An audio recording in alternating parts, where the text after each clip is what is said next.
Imagine you are holding this 2023 Netherlands Ducat silver coin in your hands. It is a beautiful coin with a classic design that has been around for centuries.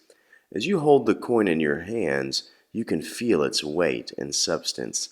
It is a reminder of the rich history and culture of the Netherlands. This ducaten was an important trade coin during the Dutch Golden Age and is still a symbol of Dutch prosperity today.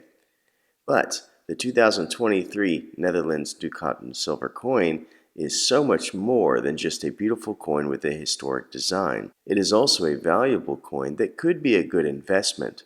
This coin has a limited mintage of just 10,000, which means that it is likely to appreciate in value over time.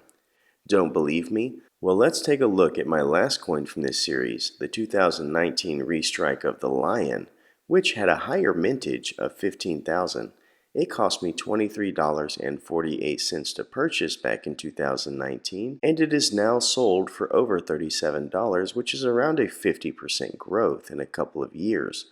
I will also note on eBay they are listed much higher, especially if they've been graded. This being said, we may have a great coin to purchase and hold from an investment standpoint, but for me, I just love the historical aspects that this coin holds. I've gone over the cultural and historical connections of the Netherlands in my Lion video, which is well worth a watch and looks like this. So I'm not going to restate the same thing today, but we'll go over some of the amazing things we are looking at so that if you come across this coin, you will know that the image has so much more to tell. First off, let's understand that one good thing Napoleon did was swing the minting of coins from large cities to national standards to help with organized trade. This coin is a restrike of a much older coin from the late 1700s, which was a time where it would have been seen in many places around the world. In Europe, it was traded often, and as we know, the Dutch East India Company was one of the kings of the seas, bringing this coin to Asia in trade for spices and other fanciful things of the Orient. We also saw it in North America, as history tells us. Long Island, New York used to be called New Amsterdam. This coin was called the Dutch dollar in the old USA and was seen with Dutch communities such as Pennsylvania Dutch up through New York. Now that you know some of the fantastic history of this image, we can place it on our 60-point scale. When we are looking at the obverse, we are met with the beautifully historic image of a knight in full battle regalia atop a noble steed. The knight often represents strength, power, and loyalty, while the sword sometimes represents justice. We also see two mint marks that almost look like privies. We have the Staff of Mercury, which is seen as an ancient sign for luck and commerce and trade, but even cooler is we have a bird next to it. In researching why there was a bird, I stumbled upon one of the coolest traditions I've ever seen in coin minting. In the Netherlands, the mint master, instead of having his name or initials inscribed, gets to choose an animal to represent his work. In 2021, the newly appointed mint master and enthusiast of hard last names, Bert van Ravenswaage, chose the raven as his mint mark. Ravenswaage comes from a Germanic word, graben, which means raven. A raven is an intelligent animal which is strongly socially oriented. We also see below the horse a shield of the Utrecht city, just like in the historic coin. The crown is over it, showing the sovereignty of the Utrecht. We have some abbreviations towards the rim which stand for Moneta Nova Argenta Provinciarum Belgi Traicitum, which translates to New Silver Money of the United Provinces of the Netherlands, Utrecht. This is the exact same as the older version. Such an amazing obverse, and I scored a 10. Now we turn to the reverse. Once again, we are met with almost an exact restrike of the original. We do have an upgraded year, but everything else is basically the same. Even as we fade our gaze to the rim, we are recognized with the inconsistent and imperfect details to match the older version of the coin.